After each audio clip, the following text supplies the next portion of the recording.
costumava pesquisar lugares esquecidos, ruínas, vilas antigas, cidades apagadas do mapa. Mas, uma noite, encontrei um arquivo diferente. O nome era simples: mapaquebrado.kml.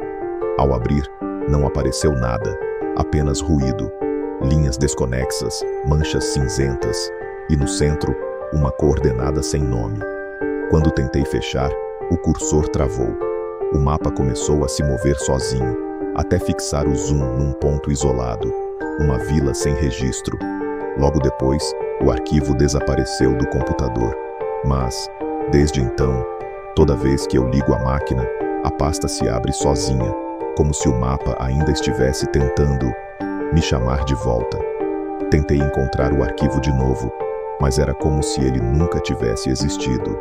Só que na miniatura, ainda havia uma sombra de coordenadas. 3 números quase apagados.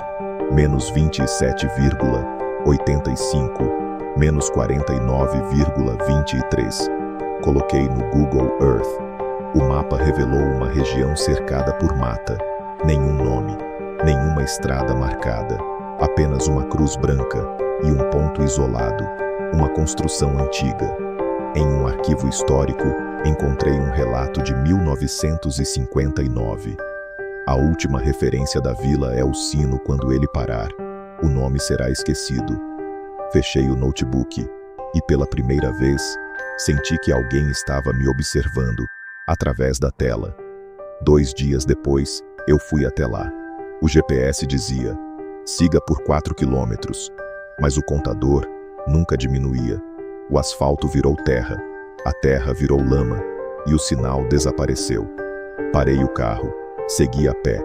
As árvores eram tão densas que o som do vento parecia preso entre elas. Encontrei ruínas cobertas de musgo e na porta de uma casa havia algo pintado em vermelho. O sino ainda toca.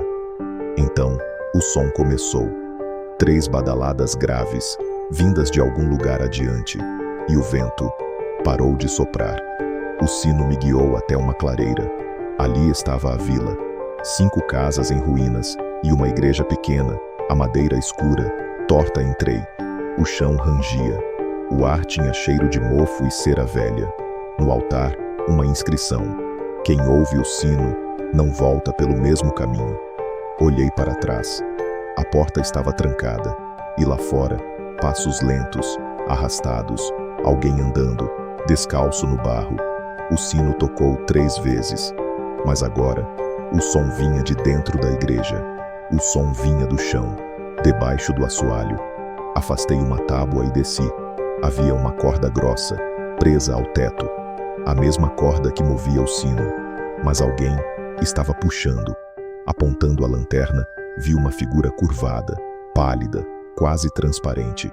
Ela parou e, sem fazer som, virou o rosto. Não tinha olhos. O sino tocou uma última vez.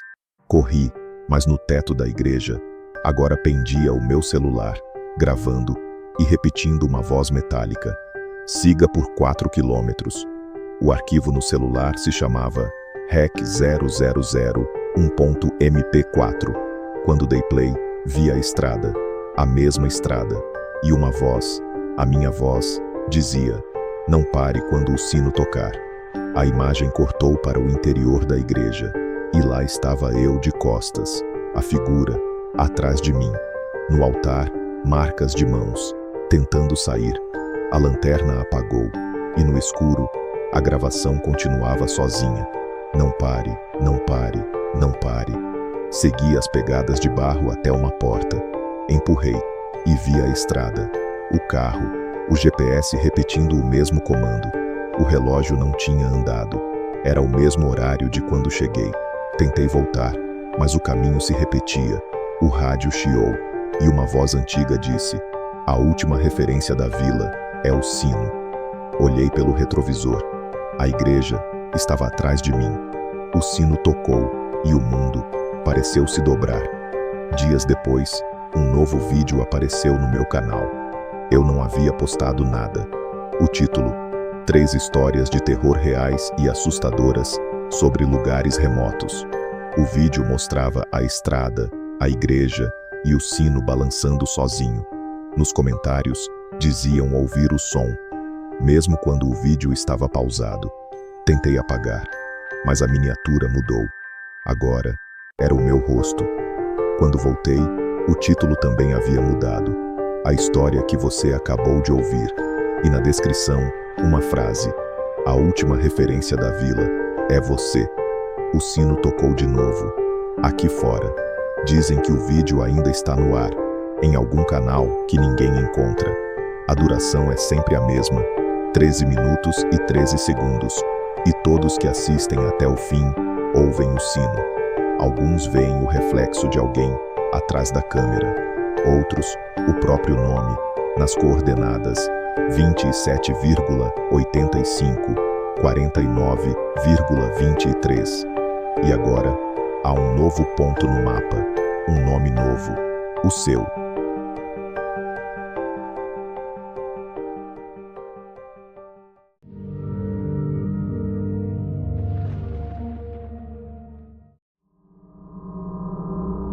Pedra Morta era um vilarejo esquecido entre montanhas estreitas e silenciosas, onde tudo parecia observado.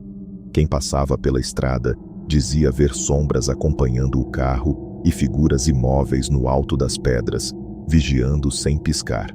Quando Helena chegou, trazia apenas um caderno misterioso recebido pelo correio, com uma frase escrita à mão. Volte à Pedra Morta, eles ainda lembram de você.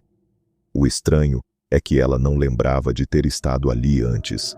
O vilarejo tinha casas antigas, janelas estreitas como olhos escuros. Na hospedaria, o dono, Osmar, abriu a porta antes de ela bater. Seus olhos fundos a analisaram como quem reencontra alguém de longa data. Então você voltou, disse sem surpresa. Helena tentou explicar que nunca estivera ali, mas ele apenas murmurou que a memória era frágil e que Pedra Morta não esquecia. À noite, ela ouviu passos lentos no corredor, mas toda vez que abria a porta, não havia ninguém. No dia seguinte, tentou conversar com os moradores, mas todos desviavam o olhar. Um vendedor de velas sussurrou: "A marca ainda está em você." Uma menina chorou ao vê-la e gritou: "Eu vi você na montanha ontem." Ao anoitecer, Helena ouviu cantos estranhos vindos da praça. Moradores cercavam uma enorme pedra coberta de símbolos idênticos aos do caderno. Antes que ela se aproximasse, Osmar segurou seu ombro e avisou: "Ainda não é hora de lembrar." Mas um homem alto e pálido a encarava no centro da fogueira, movendo os lábios sem som. "Você prometeu voltar." Naquela noite, Helena sonhou com a montanha. Sonhou escrevendo símbolos na pedra, rodeada por pessoas de olhos vazios. Quando acordou, encontrou páginas do caderno antes em branco totalmente preenchidas, e no final, uma frase nova: "Hoje à noite, a porta abre e você está do lado de dentro." Conforme o sol se punha, os passos que ela ouvia começaram a vir de dentro do quarto, como se algo caminhasse atrás das paredes. Quando abriu a janela, viu dezenas de figuras no topo da montanha, todas olhando fixamente para ela. E entre elas, estava ela mesma, idêntica, mesma roupa, mesma expressão, imóvel como um espelho distante. Na praça, a fogueira acendeu sozinha. As velas nas casas também. Os moradores caminharam para o centro, olhos vazios, enquanto um som grave ecoou pelo vilarejo. Helena sentiu algo despertar dentro de si, como uma lembrança enterrada voltando com força. A outra, Helena, desceu da montanha, aproximando-se em silêncio. Quando seus olhos se encontraram, memórias violentas voltaram. Ela não era visitante. Ela fora a primeira moradora, a primeira a escrever os símbolos, a primeira a abrir a porta. Pedra Morta nunca a havia esquecido. Osmar, parado atrás dela, murmurou: "Aqui ninguém é estranho. Só aqueles que voltam quando chamados." A última coisa que Helena viu foi seu reflexo perfeito sorrindo, enquanto as vozes sussurravam: "Bem-vinda de volta." Viajantes dizem que hoje, no topo da montanha, uma mulher fica parada, olhando para o vale, esperando por quem ainda precisa voltar.